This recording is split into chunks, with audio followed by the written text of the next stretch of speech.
கடந்த சில வாரங்களுக்கு முன்பாக டி20 உலகக்கோப்பைக்கு 15 பேர் கொண்ட இந்திய அணி அறிவிக்கப்பட்டது. இதில் எல்லாருக்கும் அதிர்ச்சி அளிக்கும் விஷயமாக ஃபினிஷர் ரிங் சிங் பெயர் இடம்பெறவில்லை.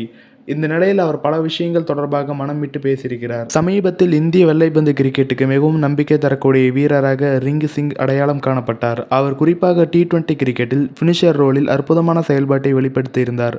அந்த ரோலில் அவர் காட்டிய அமைதி மற்றும் முதிர்ச்சி எல்லாரையும் ஆச்சரியப்படுத்தியது. எனவே நடக்க இருக்கும் டி20 உலகக்கோப்பை இந்திய அணியில் அவருக்கு நிச்சயம் இடம் கிடைக்கும் என பலராலும் எதிர்பார்க்கப்பட்டது. இந்த நிலையில் அவருக்கு இடம் கொடுக்கப்படவில்லை. அதே சமயத்தில் அவர் டி20 உலகக்கோப்பைக்கு 4 ரிசர்வ் வீரர்களில் ஒருவராக இடம்பெற்றார். இந்த நிலையில் பேசியிருக்கும் ரிங் சிங் கூறும்பொழுது, கடந்த ஆண்டு 5 சிக்சர்கள் அடிப்பதற்கு முன்னால், 5 சிக்சர்களை அடிப்பதற்கு பின்னால் என என் வாழ்க்கையை பிரிக்கலாம். இப்போது நான் விளம்பரங்கள் எல்லாம் நடிக்கிறேன். என்னால் தனியாக வெளியே போக முடியாது. என் பெயரில் மக்கள் இப்பொழுது பதாகை பிடிக்கிறார்கள். அவர்கள் என்னை உற்சாகப்படுத்துகிறார்கள். பொதுவாக நான் ஊக்கமளிக்கும் படங்களை பார்க்கும் பொழுது அழுகிறேன். கடைசியாக 12 ஃபெயில் படத்தை பார்த்த பொழுது மனம் விட்டு அழுதேன்.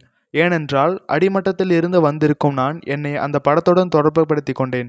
அப்படி இருந்து வரும் குழந்தைகள் தொடர்பாக படத்தை பார்க்கும் பொழுது நான் அழுது விடுகிறேன். இந்தியா ஒருநாள் கிரிக்கெட் உலகக்கோப்பையை இழந்தது. அது ஒரு உணர்ச்சிகரமான தருணமாக இருந்தது. அதை அழுதுவிட்டு கடந்துவிட வேண்டும் என விரும்புகிறேன். நான் நீண்ட காலமாக ஃபினிஷர் ரோலில் விளையாடி இருக்கிறேன். எனவே எனக்கு என்ன செய்வதென்று தெரியும். நீங்கள் அமைதியாக இருக்க வேண்டும். பந்துக்கு தகுந்தது போல ரியாக்ட் செய்ய வேண்டும். நான் விளையாடிய அணிகளில் பெரிய கோப்பையை உயர்த்தியது இல்லை. எனவே இந்திய அணிக்காக உலக கோப்பையை வெல்ல விரும்புகிறேன் என்று கூறியிருக்கிறார். மேலும் இதுபோன்ற விளையாட்டு செய்திகளை தொடர்ந்து பெற நமது சேனலை சப்ஸ்கிரைப் செய்யவும்.